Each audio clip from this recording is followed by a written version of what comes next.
Hi, Nanay Chad. Boss, kanina sa phone this meeting. Kapoy na dyan ko ba? Basta ba? Katulog ko na jud ko. Matulog na kay King. Ikaw rin mo na nilinig ko. Ako, mga jumay pulos ba? Ato-ato na mo diri para mag-away. Pisting yawa kayo mo ba? Pwede ba? Tinarang na kita ang makasugod na. Kapit ng interview ba? Basta. Last check mo report. Ako last ko! Dapat si Kalapot lang mo una. Oh, nagsala ako. Dapat si Butsya. Silence! Kasi na, ikaw mo na mag-report kay ito. Pinakalit. Kasi yung talay. Bayaran niyo yung file.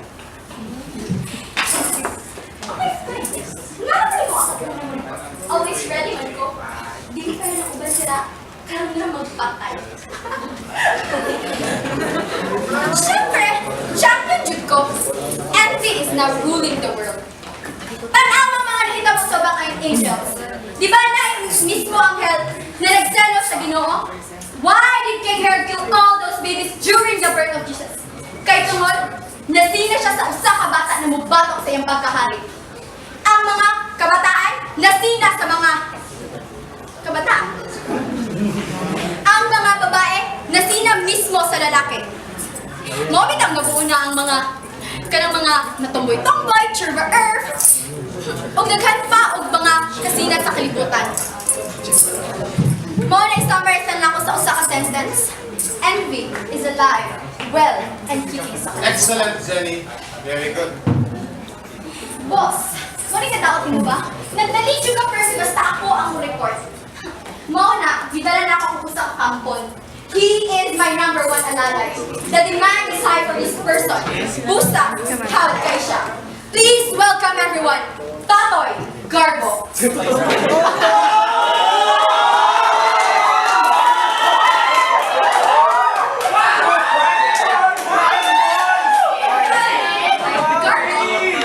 nandito ka na, please share to them the stories of accomplishments. Garbo, let the fucking game begin. I am Garbo. From the very start, I've been here. From Cain to Abel, Adam and Eve, and... Garbo, puro sa repetition ng inyong pinapasukin. Wala ba kayo contemporary accomplishments? Ang Garbo always nag-exist sa world. From the very beginning to the latest day. The eyes of the human being never once forget about me. Let us forget about the today's bullshit. It's about today's performance. Hello.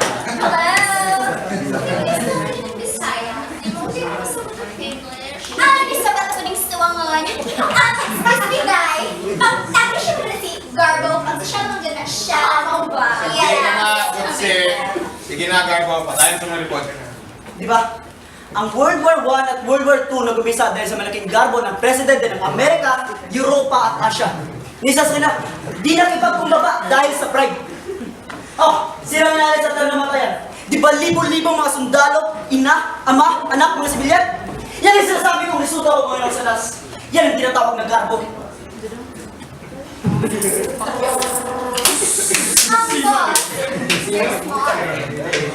Pansinin nga, ang iba't ibang mga pamilya ngayon di nagpapansinan dahil sa pride, dahil sa akin.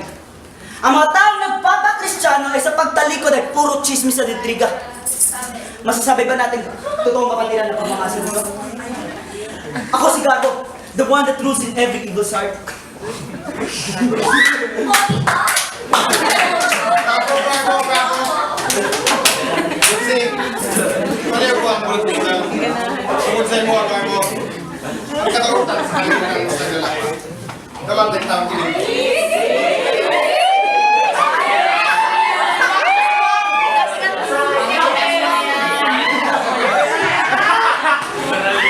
Kako!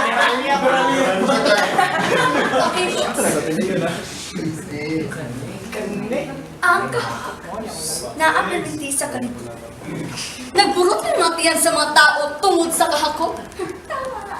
Tanawag sa Asia, Africa, Amerika, ug Latina.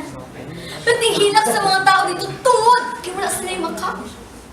Sa India ug Biafra, nangalapa ng mapatay zawas ito. Sa Tanzania ug Bangladesh, nagkurog na ilang mga unod ug bukog tungod sa kagot. Gusto mo bang kabalungan? Tungod ka ko sa ang pinakagwapong yako. Nya. Nasa ka na-recruit sa kaupan. Tapos, nagdapat siya kung ano. Nga naman.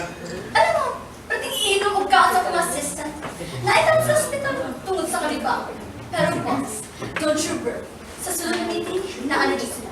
Promise. Sige, as promise.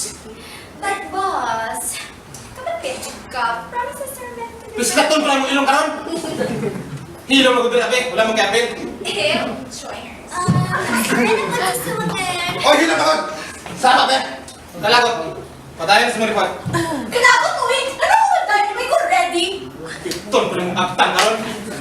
Anak ko na always be ready to the report. Tsari mo ka, boss oy! Voice ko kampeng mo, dati ako. Feeling happy ka? Giing na nahilom. Di tayo ti karon. Sige na, kalagot. Padayon sa mga report.